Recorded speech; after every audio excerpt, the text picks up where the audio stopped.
اب ان کے بعد تشریف لائے خدیجہ بنت قاری محمد ممتاز صاحب اور اپنی تقریر پیش فرمائے۔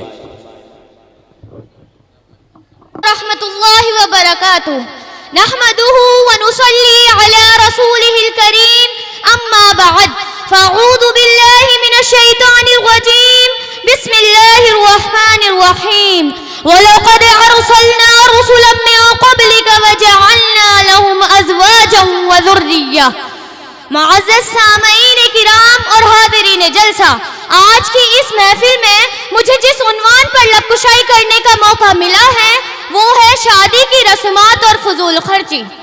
رسم و رواج نے مار دی بے شمار بیٹیاں، رسم و رواج نے مار دی بے شمار بیٹیاں، اب تو اس رواج سے ہے بیزار بیٹیاں۔ کیسے انہیں جہیز دے کیسے کرے شادیاں، کیسے انہیں جہیز دے کیسے کرے شادیاں، جس غریب باپ کی ہو دو چار بیٹیاں۔ محترم حضرات، ہمارے پیارے نبی صلی اللہ علیہ وسلم ساری دنیا کے رسول بن کر تشریف لائے۔ آپ صلی اللہ علیہ وسلم نے زندگی اور موت کے تمام معاملات میں ہماری رہنمائی فرمائی ہے۔ انسانی ضروریات میں سے ایک اہم ضرورت نکاح بھی ہے۔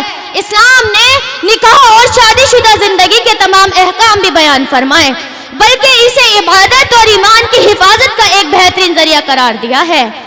اسلامی زندگی میں شادی کا تصور بہت آسان ہے۔ نبی کریم صلی اللہ علیہ وسلم، صحابہ کرام اور علماء نے اس فریضے کو سادگی سے انجام دے کر ہمارے لیے ایک بہترین نمونہ پیش فرمایا، نکاح سادگی سے کرو۔ ارے آپ صلی اللہ علیہ وسلم تو ہمیں اس بات کا بھی درس دیتے ہیں کہ جب کوئی ایسا آدمی نکاح کا پیغام دے جس کا تمہیں اخلاق اور دین پسند ہو تو تم اس سے اپنی لڑکی کا نکاح کرو۔ لیکن افسوس صد افسوس، موجودہ زمانے میں ہم نے خود ہی نکاح جیسی سنت کو حرام رسم و رواجوں، ناجائز پابندیوں اور فضول خرچیوں سے مشکل بنا دیا ہے۔ شادی بیاہ کو مشکل بنانے والے کچھ رسم و رواج ہی ہیں۔ محترم حضرات، ہمارے معاشرے میں منگنی کے نام پر پرتکلف دعوتوں پر لاکھوں لاکھوں روپے خرچ کر دیے جاتے ہیں، اور اگر لڑکی کا باپ اس خود ساختہ معیار پر پورا نہیں اترتا تو اسے رشتہ داروں اور برادری والوں کے طعنے برداشت کرنے کے ساتھ ساتھ منگنی توڑ دینے کی دھمکیاں سننی پڑتی ہیں۔ محترم حضرات، دن تاریخ مقرر کرنے کے لیے لوگوں کے مجمع اکٹھے ہوتے ہیں اور قورمے بریانی کی دعوتیں لازمی سمجھی جانے لگی ہے۔ یہی نہیں، دن تاریخ مقرر کرنے کے لیے 100 لوگ جمع ہوتے ہیں جنہیں بغیر کھانا کھلائے بھیجنا ناک کٹانے کے برابر ہوتا ہے، اور اب لوگ شادی ہال سے بینکٹ ہال کی طرف منتقل ہوتے جا رہے ہیں جس نے اخراجات میں اضافہ کر دیا ہے۔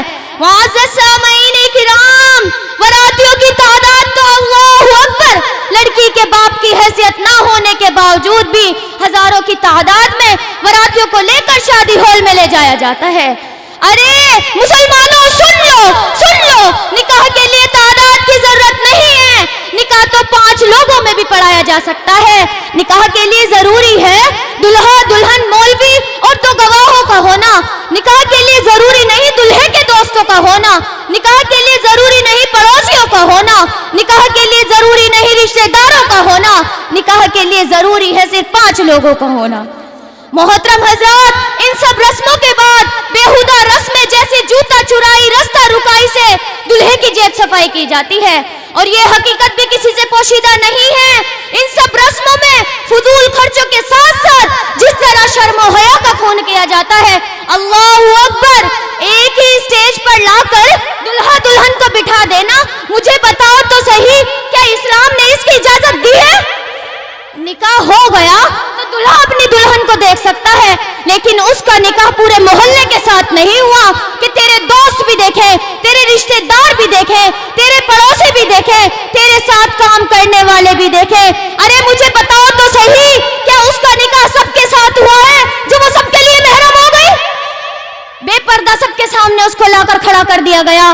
اے مصطفیٰ کے غلاموں، یہ انتظامات کوئی اور نہیں، خود لڑکی کا باپ کرتا ہے۔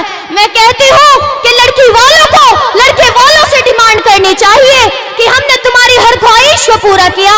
آپ نے کہا فلاں فنکشن ہال ہو، ہم نے قبول آپ نے کہا فلاں کارڈ ہو، ہم نے قبول کیا، آپ نے کہا طرح طرح کے کھانے ہو، ہم نے قبول کیے، لیکن تمہیں بھی ہماری ایک بات ماننی ہوگی، ہم ایک ہی اسٹیج پر لا کر تمہارے بیٹے اور اپنی بیٹی کو نہیں بٹھائیں گے، ہم عورتوں کا انتظام الگ رکھیں گے، ہم مردوں کا انتظام الگ رکھیں گے، اور تمہارے لڑکے کو الگ بٹھائیں گے، اپنی لڑکی کو الگ پردے میں بٹھائیں گے۔ یہ ہونا چاہیے تھا کہ اس طرح ڈیمانڈ کرتا، لیکن لڑکی کا باپ بھی اپنی شان دکھانے کے لیے ایسے انتظامات کو قبول کر لیتا ہے، اور اپنے مہنگے فنکشن ہال کی وجہ سے لڑکی کو لا کر اسٹیج پر ہی بٹھایا جاتا ہے۔ لڑکی کے پاس کوئی پردہ نہیں ہے، کوئی نقاب نہیں ہے، کوئی چادر نہیں ہے، لڑکی بے پردہ آ کر سب کے سامنے کھڑی ہو گئی۔ اگر گھونگھٹ بھی ہے تو تھوڑی دیر کے لیے ہے، تھوڑی دیر میں وہ گھونگھٹ بھی ہٹ جائے گا، ہاتھ پیر بھی ہلیں گے، کپڑے اوپر نیچے بھی ہوں گے، پیٹھ بھی دکھائی دے گی۔ اللہ اکبر! بے غیرتی اور بے حیائی کا جنازہ ایسا نکالا جائے گا کہ وہیں اسٹیج پر جمع ہو کر لڑکی کی سہیلیاں مذاق کرنا شروع کریں گی، لڑکے کے دوست مذاق کرنا شروع کریں گے، آپس میں کتنی دوستیاں ہوں گی، آپس میں کتنے فون نمبر ایکسچینج ہوں گے۔ ارے مجھے بتاؤ تو صحیح، ہم اپنی بیٹی کا نکاح کرا رہے ہیں یا ہم نے کوئی حرام کاری کا اڈا سجایا ہوا ہے؟ محترم حضرات، اس سے ہمیں اپنے معاشرے کو بچانا ہے، اس سے ہمیں اپنی سوسائٹی کو بچانا ہے۔ اے مسلمانوں، تم نے دیکھا ہوگا جب بیٹی کا نکاح ہوتا ہے تو ویڈیو شوٹنگ والے کو بلایا جاتا ہے، اور ویڈیو شوٹنگ والے کو کسی دلہے سے کم عزت نہیں دی جاتی، کوئی عورتوں میں جائے یا نہ جائے، ویڈیو شوٹنگ والے کو باقاعدہ لے جایا جاتا ہے۔ ارے دلہا اپنی دلہن کا چہرہ بعد میں دیکھتا ہے، پہلے ویڈیو شوٹنگ والا اس کا چہرہ دیکھ لیتا ہے۔ دلہا اپنی دلہن کو لے کر بعد میں جاتا ہے، پہلے ویڈیو شوٹنگ والا اسے لے کر جاتا ہے، اور اس کے جسم کا، اس کے حسن کا معائنہ کرنے کے لیے باقاعدہ ویڈیو شوٹ کرائی جاتی ہے۔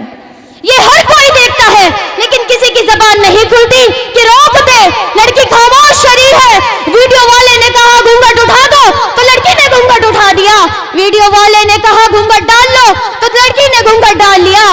جیسے جیسے ویڈیو والا کہتا ہے ویسے ویسے دلہن کرتی ہے۔ مجھے بتاؤ تو صحیح، ایسا ہوتا ہے کہ نہیں ہوتا؟ ارے نکاح کس سے؟ اطاعت کس کی؟ نکاح کس سے؟ گھونگھٹ اتارا کس نے؟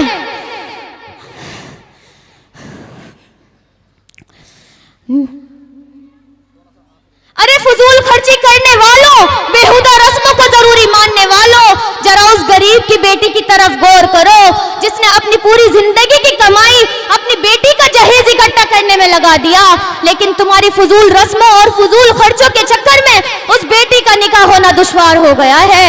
اے مصطفیٰ کے غلاموں، تمہیں تو ہونا چاہیے تھا کہ تم سنت پہ عمل کرتے، سنتی طریقے سے نکاح کرتے۔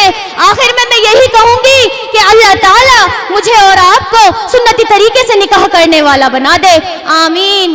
نکاح کرو ایسی سادگی کے ساتھ، نکاح کرو ایسی سادگی کے ساتھ جیسے حضرت فاطمہ کا نکاح ہوا حضرت علی کے ساتھ۔ وآخر دعوانا ان الحمدللہ رب العالمین۔ السلام علیکم ورحمۃ اللہ وبرکاتہ۔ ماشاءاللہ۔